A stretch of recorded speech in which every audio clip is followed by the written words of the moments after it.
Hello everybody, I'm Chris, I'm from Blackout Ballistics, and this is episode 5 of a series that we created to demonstrate the flash performance of different suppressors under the IR and visible spectrum.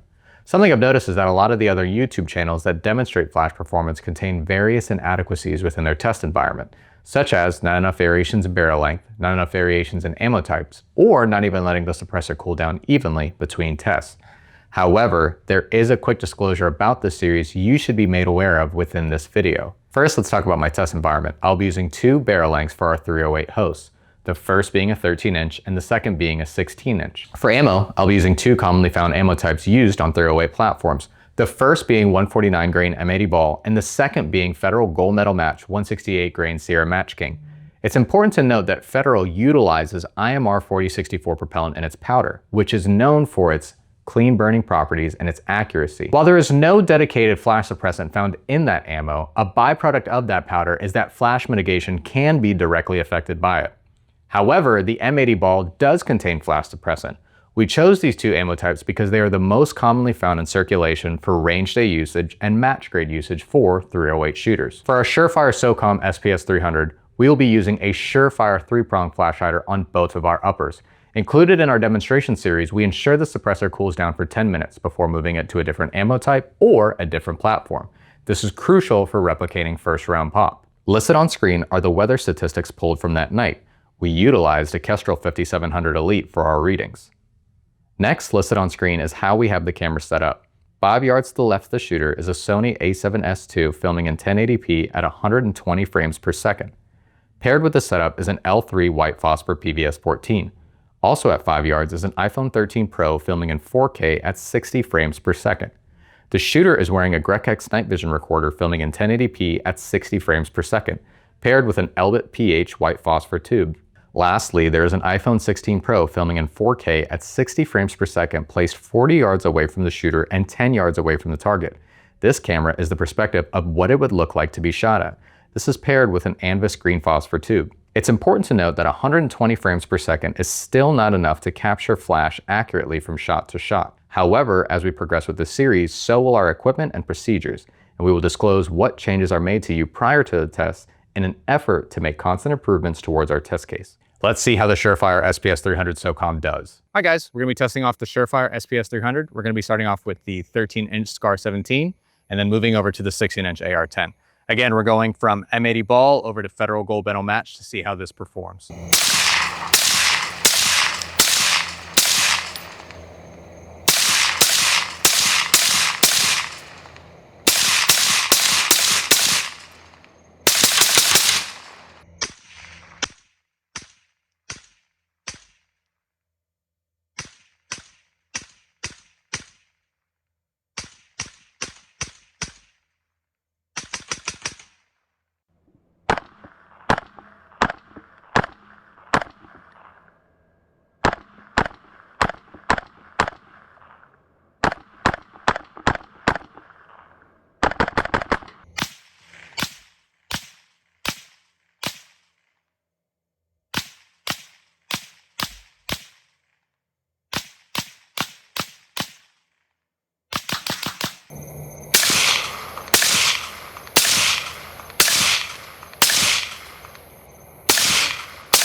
All right, guys, that was the SCAR 17. Now we're going to hop over to the AR-10 once this cools down for 10 minutes. And again, the firing order is going from M80 ball over to Federal Gold Medal match.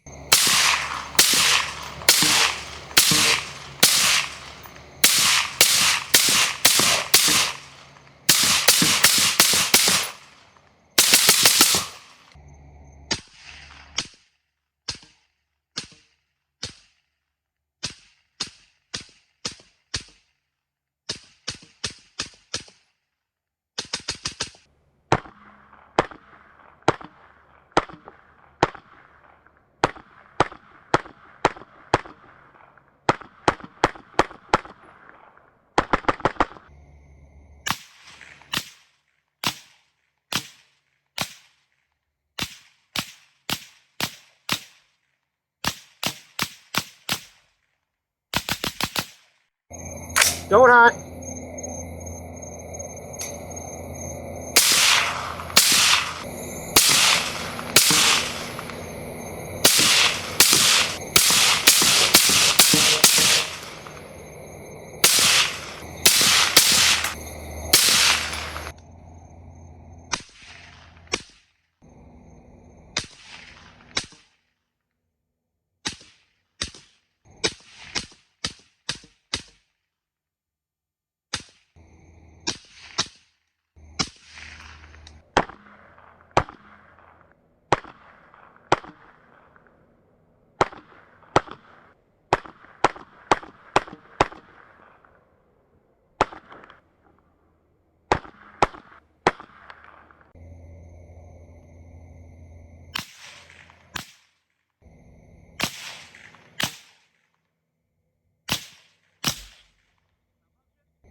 Now, before we end the video, there's one important thing you should know. You should know that I'm an unsponsored YouTube channel, meaning everything you saw in today's video was all self-funded and nothing you saw in today's video was sent to me for free by a company. What that means for you as the viewer and the end user is you get clean, unbiased information. So if you like this style of content, or you like night vision, or what we're doing with this series, please consider commenting, liking, subscribing. It helps the channel a ton. Again, guys, I'm Chris from Blackout Ballistics, and I'll see you in the next episode.